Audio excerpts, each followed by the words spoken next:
اعوذ باللہ من الشیطان الرجیم۔ سورۃ البقرہ آیت نمبر 35 دیکھتے ہیں۔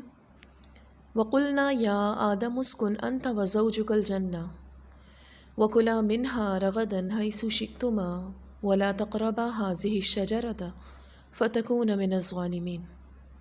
وَقُلْنَا، اللہ تعالیٰ فرما رہے ہیں، اور ہم نے کہا، یا آدم، اے آدم، اسکن، رہو، انتا تم، وزوجکا، اور تمہاری بیوی، الجنت، جنت میں۔ تخلیق آدم کے بعد، فرشتوں سے سجدہ کروانے کے بعد اللہ تعالیٰ نے حضرت آدم کی یہ تیسری تعظیم کی کہ ان کو جنت میں ٹھہرایا۔ اسکن سکنہ سے ہے، جس کے معنی ہیں سکون پکڑنا، سکون حاصل کرنا، اور یہاں پر اللہ تعالیٰ نے حضرت آدم علیہ السلام کو ٹھہرنے کی، قرار پکڑنے کی جنت میں اجازت دی۔ اب یہ قرار وقتی تھا، یہ سکون وقتی تھا، یہ ٹھہرنا وقتی تھا، کیونکہ اللہ کا ارشاد ہے، انی جاعل فی الارض خلیفہ۔ انہیں تو زمین کے لیے بنانا تھا نا خلیفہ، جنت میں تو نہیں ٹھہرانا تھا، لیکن جنت کا نظارہ کرنے کے لیے اور حضرت آدم کی آزمائش کرنے کے لیے اللہ تعالیٰ نے ان کو کچھ دیر جنت میں بھیجا۔ ساتھ ساتھ آپ کی زوجہ حضرت حوا علیہ السلام کو بھی، دونوں کو جنت میں ڈالا، کسی ایک کو ہی نہیں۔ اور آگے کیا فرمایا؟ وَكُلَا، اور کھاؤ۔ کلا اس کا روٹ ورڈ ہے اکلا، الف کاف لام، حمزہ کاف لام، جس کے معنی کھانا۔ یہاں پر تثنیہ ہے، دونوں کھاؤ، حضرت آدم بھی اور حضرت حوا دونوں کو اجازت دی۔ وَكُلَا، اور تم دونوں کھاؤ، منہا، اس میں سے، اس جنت میں سے، رغدن، کھلا، بے حساب۔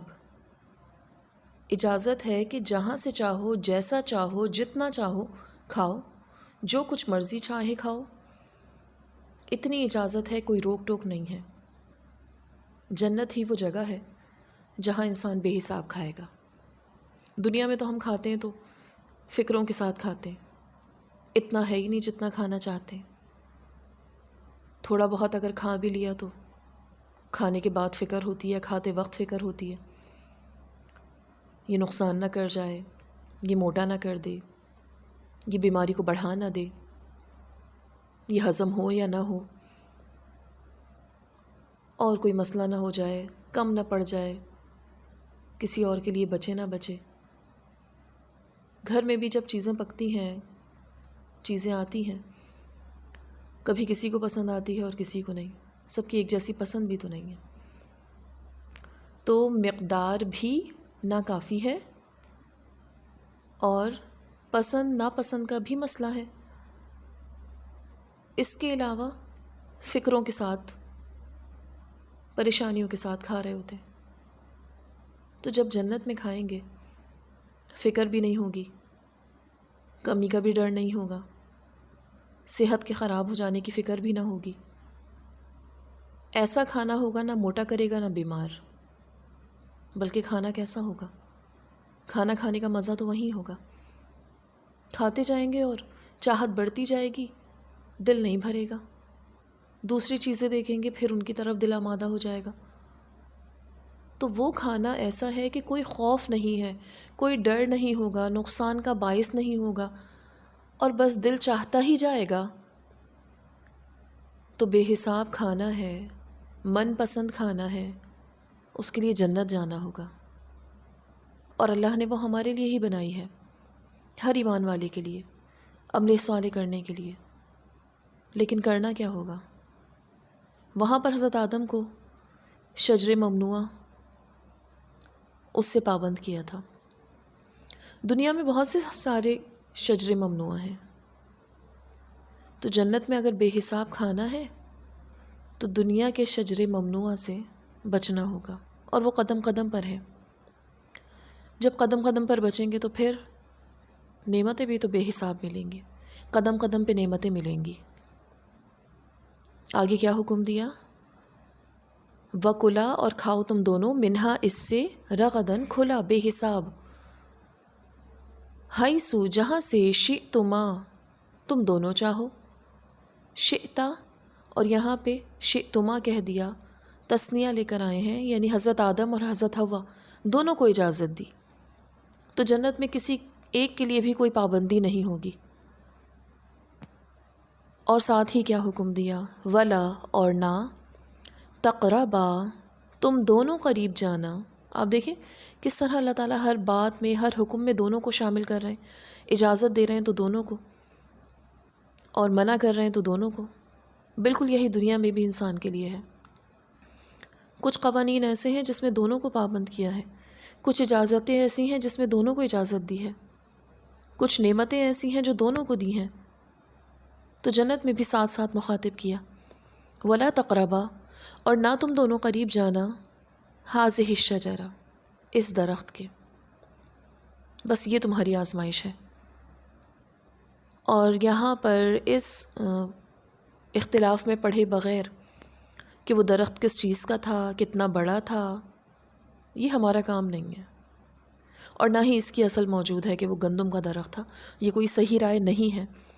لہٰذا اس فکر میں پڑے بغیر صرف یہ دیکھنا ہے کہ ہمیں کیا حکم ہے، اس درخت سے بچنے کا حکم ہے۔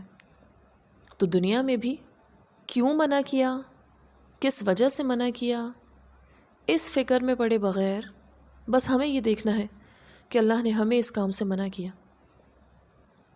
تو ہم جلد ہی اللہ کی حکمت کو پا لیں گے اور اپنے اجر کو پہنچ جائیں گے۔ ولا تقربا اور نہ تم دونوں قریب جانا، فتکونا پس ہو جاؤ گے تم دونوں، من الظالمین ظالموں میں سے۔ انسان جب گناہ کرتا ہے، نافرمانی کرتا ہے، تو وہ خود ظلم کرنے والا ہوتا ہے، وہ اپنا نقصان خود کرتا ہے۔ اور ظلم کسے کہتے ہیں؟ ایک چیز کو اس کی جگہ سے ہٹا دینا، جو کام کرنا تھا وہ نہ کیا، اس کی جگہ کوئی اور کام کر لیا، یہ ظلم ہے۔ حکم تو تھا اطاعت کا، اطاعت نہیں کی، نافرمانی کر لی، یہ ظلم ہے۔ اور بسا اوقات ایسے ہی معاملات سے ہمارا سامنا ہوتا ہے، نتیجہ کیا ہوتا ہے؟ جو کام نہیں کرنا ہوتا اور وہ کر لیا جاتا ہے تو ہم ظالم ہو جاتے ہیں، اور پھر اس ظلم کا صلہ کیا ہوتا ہے؟ گناہگار ہو جاتے ہیں، اپنے اجر کو کھو دیتے ہیں۔ سورہ طٰہٰ میں اللہ تعالیٰ نے اس طرح فرمایا، ان لکا اللہ تجوع فیہا ولا تعرا وانکا لا تظمأ فیہا ولا تضحا، بے شک تمہارے لیے اس میں ہے کہ نہ تم بھوکے ہوگے اور نہ بے لباس، اور یہ کہ بے شک نہ تم اس میں پیاسے ہوگے اور نہ تم اس میں دھوپ کھاؤ گے۔ اللہ تعالیٰ نے جنت میں ان کو داخل کرتے ہوئے یہ بھی فرمایا۔ سیدنا ابو ہریرہ بیان کرتے ہیں، رسول اللہ نے فرمایا، عورتوں سے حسن سلوک کی نصیحت قبول کرو، کیونکہ وہ پسلی سے پیدا کی گئی ہے، اور سب سے ٹیڑھی پسلی وہ ہے جو سب سے اوپر والی ہے۔ اگر تو اسے سیدھا کرنا چاہے گا تو اسے توڑ بیٹھے گا، اور اگر اسے چھوڑ دے گا تو وہ ٹیڑھی ہی رہے گی۔ اس لیے عورتوں سے حسن سلوک کی نصیحت قبول کرو۔ بخاری کتاب الاحادیث الانبیاء۔ اسی طرح ابو ہریرہ روایت کرتے ہیں، رسول اللہ نے فرمایا، بہترین دن جس میں سورج طلوع ہوا جمعے کا دن ہے، اسی دن آدم علیہ السلام کو پیدا کیا گیا، اسی دن انہیں جنت میں داخل کیا گیا، اور اسی دن انہیں جنت سے نکالا گیا۔ مسلم کتاب الجمعہ، باب فضل یوم الجمعہ۔ وآخر دعوانا ان الحمد للہ رب العالمین۔